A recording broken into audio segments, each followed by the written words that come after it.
My father didn't ask, he commanded. 3 sharp knocks hit my door like gunshots in a courtroom. When I opened it, Richard Hayes, my father, the man who once called me his pride, stood there holding a folder thick with guilt and numbers. I need the money tomorrow, he barked, shoving it into my hands. 800,000. It's Madison's debt, and no delays. 800,000. My sister's mistake. My father's order. My silence. I smiled just enough to make him uneasy. Okay, I said. 4 hours later, I was rolling a suitcase through the quiet terminal, the sound of my heels echoing like a verdict. I wasn't running away. I was setting the stage. When my father came to collect the money the next day, he found my door locked and a single box waiting on the porch. Inside was everything he'd taught me, and everything he'd lose because of it.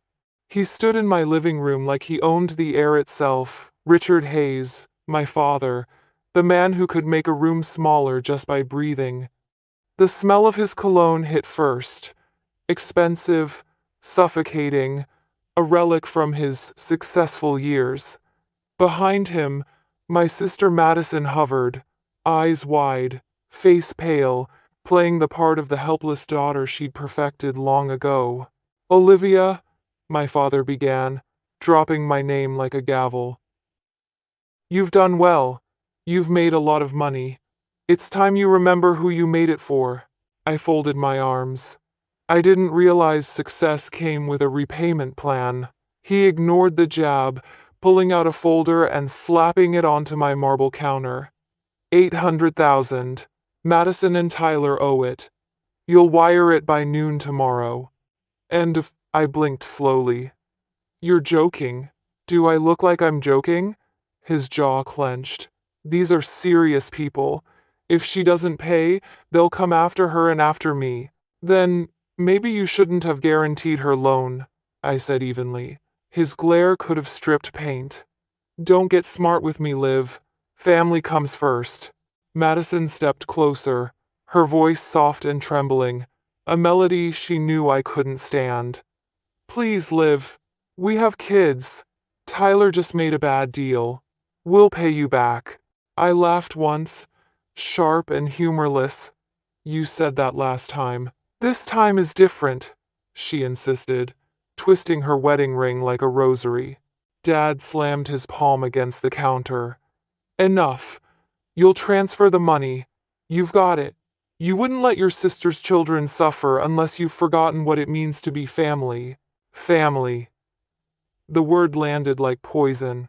I stared at the two of them, the father who turned guilt into currency, and the sister who spent it freely.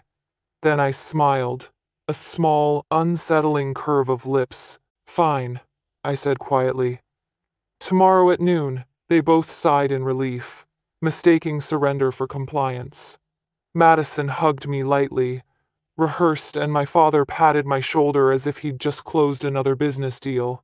When the door shut behind them, the silence in the house changed shape. It wasn't empty. It was alive.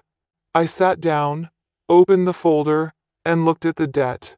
$800,000. Tyler's gambling receipts, Madison's designer statements, my father's signature at the bottom of it all. My smile widened. Tomorrow at noon, I whispered. Perfect.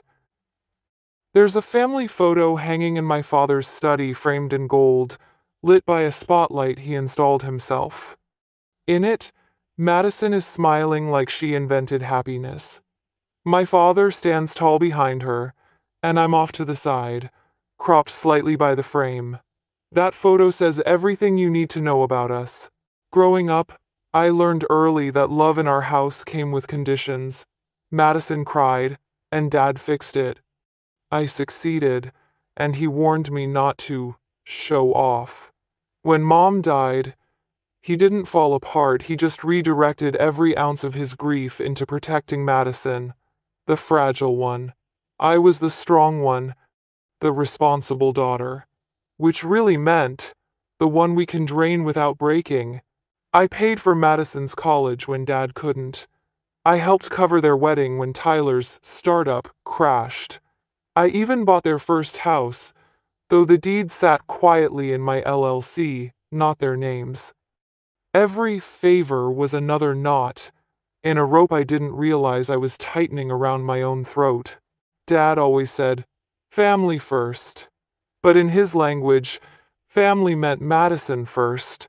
The more I built my own life, my consulting firm, my apartment overlooking downtown, the more he looked at me like I was betraying him by standing on my own. Independence was an insult. Self-respect, an act of rebellion. So when he slammed that folder on my counter last night, I saw more than debt. I saw a pattern. I saw the way he'd used love as leverage for years, and the way Madison had learned to weaponize her weakness. I poured myself a glass of water and stared out the window at the city lights, wondering how many other daughters had become their family's safety net, how many women like me had been trained to call it duty. $800,000. A sister who wouldn't change, a father who wouldn't stop, and me, the daughter who finally would. By the time the clock struck midnight, my decision was made. The next time my father knocked on my door, he wouldn't find a daughter. He'd find consequences. By sunrise, the plan was already unfolding in my head like muscle memory I didn't know I had. Years of watching my father play power games had taught me something. Control isn't loud. It's silent, calculated, and timed to the minute. I opened my laptop and logged into 3 accounts: personal, business, and one I'd opened quietly under a different LLC. Madison and Dad thought I was just a finance girl. They never realized I'd built entire empires out of other people's chaos. First step: secure what's mine. I froze the joint trust Dad had quietly attached his name to last year. Just for convenience. The convenience was over. Next, I transferred my personal funds to a new private account, disconnected from every family entity. Then, I called Laura Bennett, my attorney and oldest ally. "Tell me you're finally doing it," she said, half asleep but already awake. "I'm done financing their mistakes," I replied. "Good. Do you want quiet or dramatic?" I smiled. "Both." Within an hour, she'd executed every instruction we'd planned months ago, back when I'd first confessed I was considering cutting ties. Title transfers, power of attorney cancellations, revoking signatory rights. Each click was a small freedom signed in pixels. Then came the box. A simple cardboard box, the kind you'd use to move apartments or hide ghosts. Inside, I began to build my message. A copy of every wire transfer to Madison and Tyler. Screenshots of every desperate text from Dad. The deed to Madison's dream home under my name. And a single cashier's check for $10,000. On top, I placed a handwritten note. "You always said family comes first, Dad. But maybe family should come honest first. What you'll find inside isn't revenge, it's a receipt." I sealed it with clear tape, the sound sharp in the quiet room. Then I booked a flight to Maine. One way. As the confirmation email pinged my inbox, a calm I hadn't felt in years spread through me. For once, I wasn't the solution. I was the consequence. By 9 a.m., my suitcase was packed: passport, laptop, a single photograph of Mom and me at the lake. 4 hours from now, my father would be pounding on this same door, demanding money. He'd find only silence, and a box with his name on it. The city was still half asleep when I pulled out of the driveway. Dawn smeared the horizon in pale orange, the kind of light that makes everything look clean, even the past. My suitcase sat on the passenger seat, humming softly with every turn. Inside it, there were no heirlooms, no trophies, no reminders of what I used to call home, just essentials and freedom zipped tight. The airport was almost empty. Businessmen moved like ghosts, clutching briefcases. Parents whispered over sleeping kids. No one looked at me twice, and I liked it that way. I was invisible, something my family had only ever pretended I was not. While waiting in line, I glanced at my phone. 10 missed calls from Dad, 4 from Madison. One message. Dad, remember who made you who you are. I turned off the screen. For once, I didn't need reminders. Security was quick. The officer smiled, asked where I was headed. Maine, I said, starting over. He nodded like he'd heard that before. Maybe he had. At the gate, I ordered coffee stronger than my conscience and watched the sunrise cut across the windows. The last time I'd flown anywhere, it was for Madison's wedding, a weekend of smiles built on overdrafts and denial. Now, I was flying toward silence. When they called boarding, I didn't look back at the terminal. I didn't want to see if anyone was running through it with my name on their tongue. In the small airplane window, the world folded beneath me. The houses, the roads, the weight of expectation. I thought of my father standing in my living room hours from now, confident, impatient, ready to collect. He'd knock, he'd shout, then he'd see the box. I imagined his hand trembling as he opened it, the sharp gasp when he realized the story had changed, and for once, he wasn't the author. As the plane climbed through the clouds, I let out a long breath I didn't know I'd been holding. No more guilt, no more saving, only sky. At exactly 12:03 p.m., my doorbell camera blinked to life.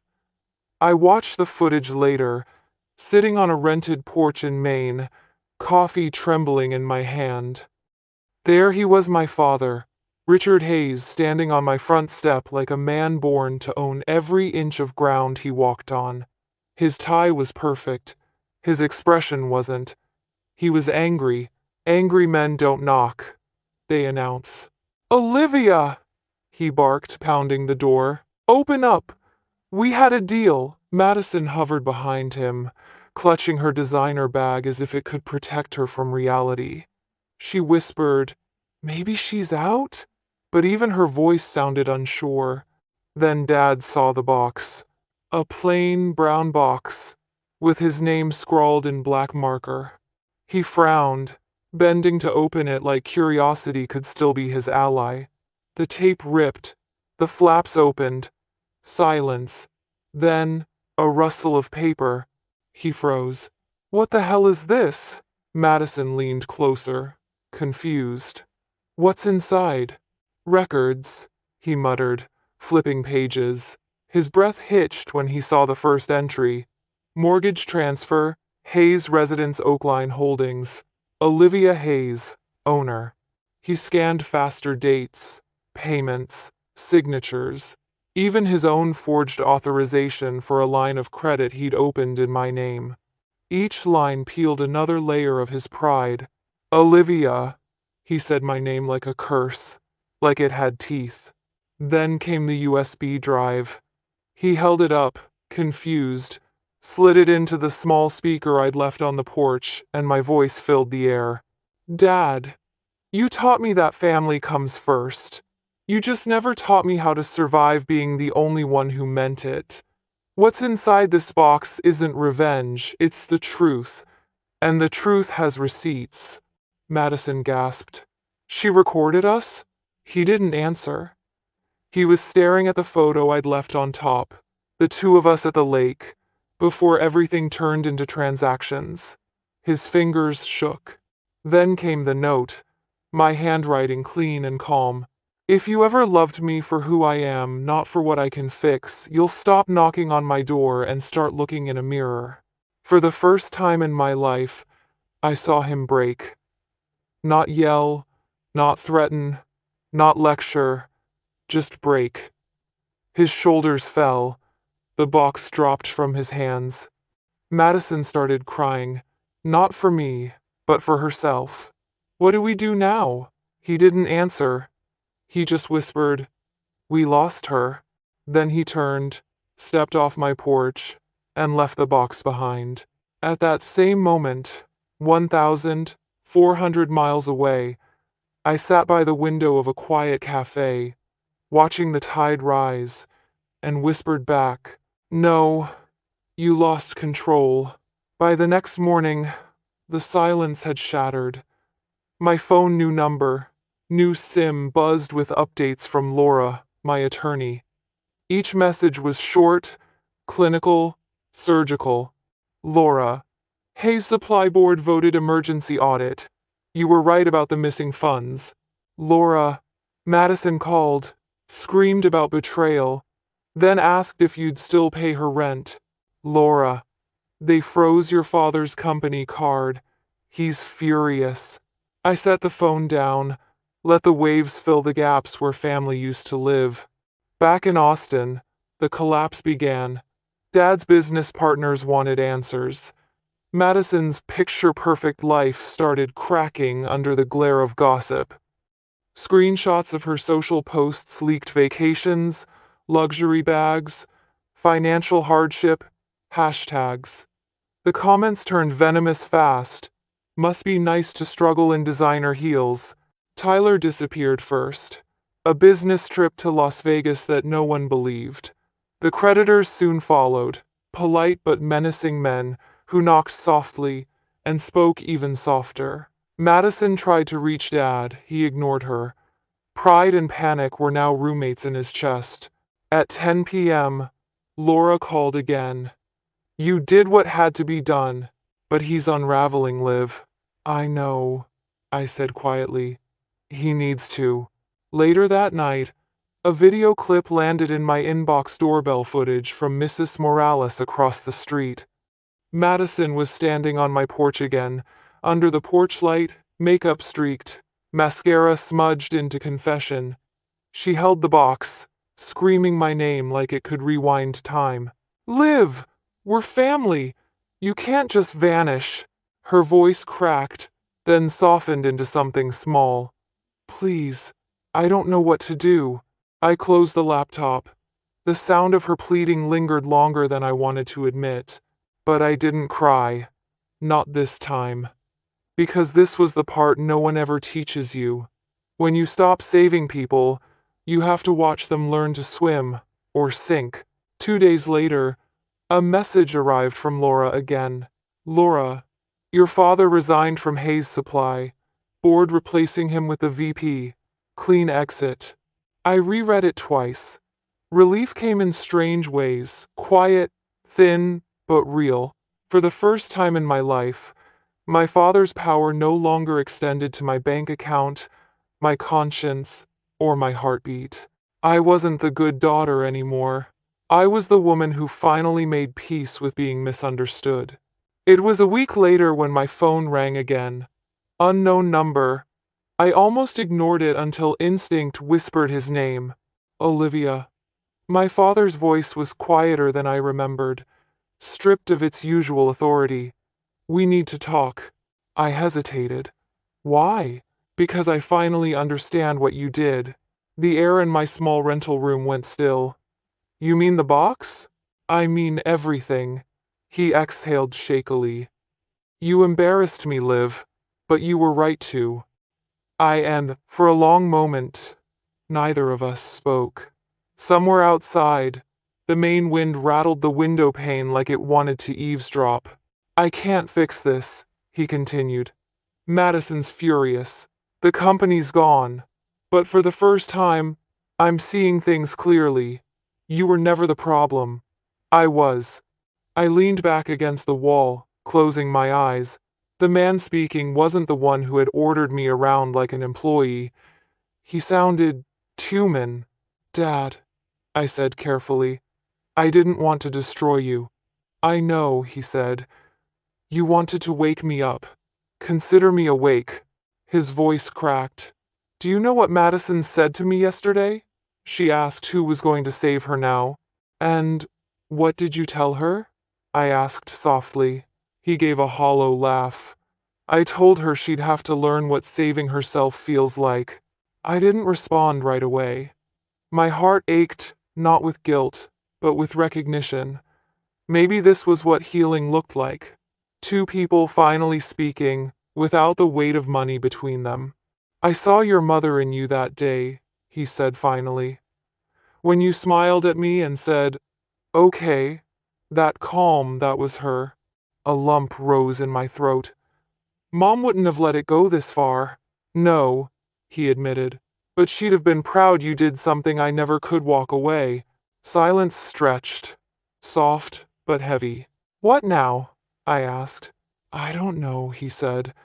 Maybe we start by being honest. Maybe I stop pretending control is the same as love. I wanted to stay angry, but the truth broke something open inside me. For the first time, I heard regret in his voice. Not manipulation, not guilt, real remorse. I'll be in Maine for a while, I said, trying to remember who I was before all this. He chuckled faintly. Then, maybe one day, when you're ready, I'll visit without any folders or demands. Bring coffee, I said quietly. Not debt. He laughed a small, tired sound. Deal. When the call ended, I stared at the ocean beyond my window. The wind carried the scent of salt and new beginnings. For years, I thought freedom meant escape. But maybe it meant something simpler. A conversation without control.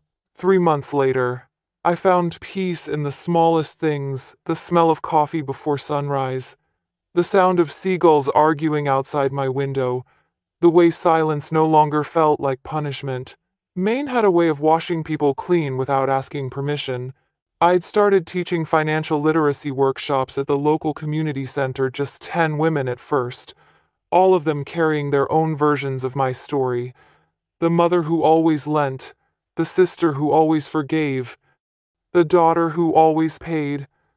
When I spoke about boundaries and self-worth, I wasn't lecturing. I was confessing. Madison called one evening. Not crying this time, just tired. Dad's doing better, she said softly. He joined some kind of group. Accountability, I think. That's good, I replied. And me? She hesitated. I got a job. At a furniture store. Real one, not online. I smiled. You proud of yourself yet? Trying to be, she whispered. I didn't think starting over would feel this quiet. It's supposed to, I said. Quiet means you stopped running. Then she said something I hadn't heard in years. Thank you, Liv, for not rescuing me. When the call ended, I cried not from pain, but from the strange relief of finally letting go. Weeks later, my father sent a single postcard. A picture of a fishing dock, blue water, his handwriting small and uneven. You were right. I taught you everything about business and nothing about love. Learning now. Proud of you. Dad. I pinned it above my desk. That night, I walked down to the shoreline, the wind cold and forgiving. I thought about everything that had happened, the box, the flight, the fallout, the conversations that healed more than they hurt. For the first time, I wasn't waiting for anyone to knock on my door, because this time, the only thing on my porch was the sound of the sea, and the kind of freedom that doesn't need forgiveness to exist. True story.